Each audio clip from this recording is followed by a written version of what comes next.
Assalamualaikum warahmatullahi wabarakatuh. Halo semuanya, perkenalkan nama saya Nurmaya Sipti Maulidah, biasa dipanggil Maya. Di sini saya akan menjelaskan dan mempresentasikan landasan perancangan dan pengorganisasian konten media pembelajaran.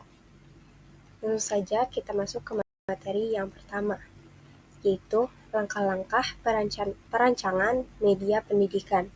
Yang pertama, sebagai pendidik, kita harus mengidentifikasi dan menganalisis kebutuhan, karakteristik, preferensi warga belajar yang ada dalam suatu komunitas.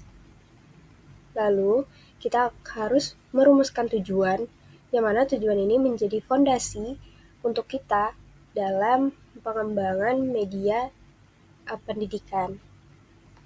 Yang ketiga, kita merumuskan butir-butir materi pembelajaran. Merincikan materi-materi pembelajarannya harus sesuai dengan warga belajar, relevan dengan mereka, dan dapat diaplikasikan di kehidupan sehari-hari. Lalu merancang sebuah alat untuk mengukur apakah suatu media pembelajaran itu efektif atau tidak. Setelahnya baru membuat GBPM sebagai perencanaan untuk pengarahan pembuatan media, lalu menuliskan naskah media sebagai panduan agar pembelajaran bisa selaras dengan tujuannya.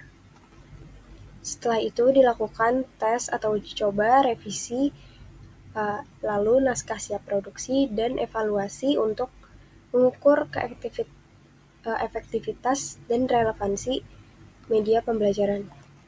Selanjutnya, strategi pengorganisasian konten pembelajaran dengan menggunakan taksonomi Bloom untuk menyediakan kerangka kerja yang berguna untuk mengelompokkan tujuan pembelajaran ke dalam tingkat kompleksitas yang berbeda.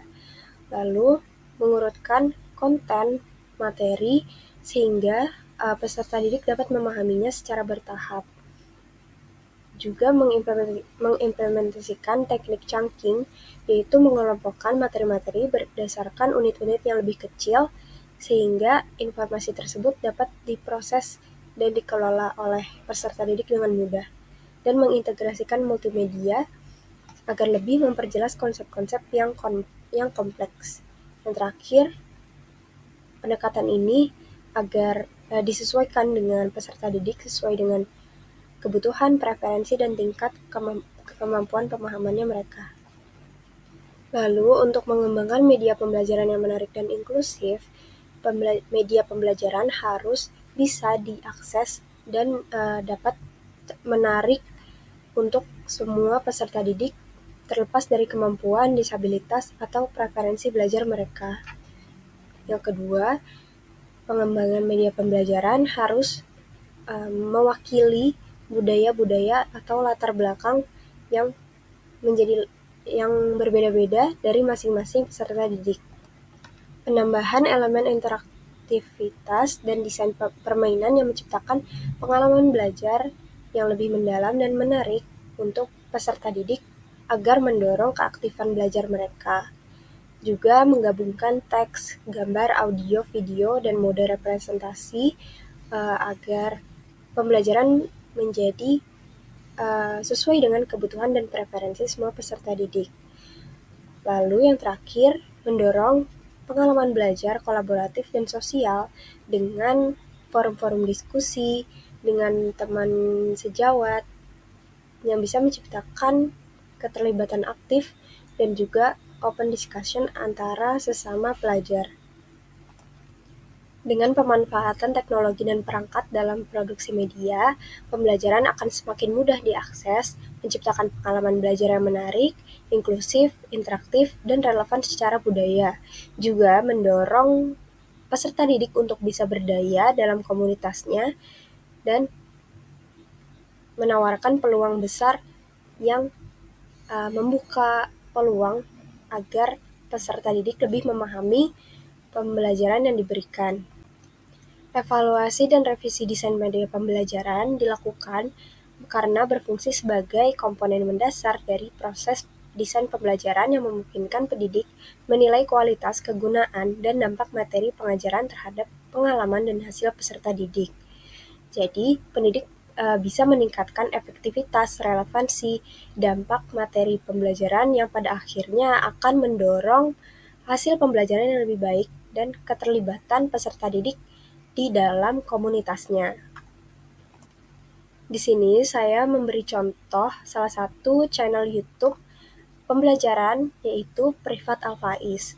Dalam channel YouTube ini, Alfaiz menjelaskan dan memberikan materi-materi latihan soal seputar UTBK dan tes CPNS. Dalam video-video yang ia bagikan di YouTube, video-videonya atau materi pembelajarannya sudah disesuaikan dengan kebutuhan dan preferensi orang-orang atau peserta didik yang ingin menaklukkan soal-soal di tes UTBK dan tes CPNS.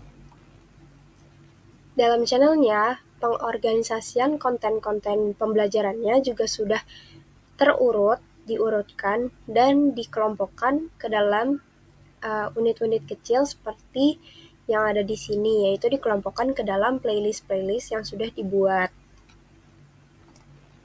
Alfaiz juga mengintegrasikan multimedia, yaitu dengan menambahkan teks subtitle dan juga audio visual yang jelas. Dalam saluran YouTube-nya, Alfaiz juga menambahkan teks subtitle, sehingga jika ada penonton yang memiliki gangguan pendengaran, maka itu akan cukup membantu. Lalu, penonton juga dilibatkan dalam video konten yang ada di saluran YouTube Alfaiz, yaitu penonton seringkali diajak berdiskusi dan dituntut untuk menjawab soal-soal secara mandiri. Alfaiz juga menyediakan grup chat di Telegram agar para peserta didik bisa berdiskusi, berkolaborasi, dan berinteraksi dengan sesamanya, bertanya-tanya tentang seputar UTBK dan CPNS. Karena video-videonya terdapat di YouTube, maka ini memudahkan peserta didik untuk bisa mengakses video-video pembelajarannya dimanapun. Bahkan, peserta didik dapat mendownload atau mengunduh video pembelajarannya, sehingga saat tidak ada jaringan internet, videonya tetap masih bisa diakses.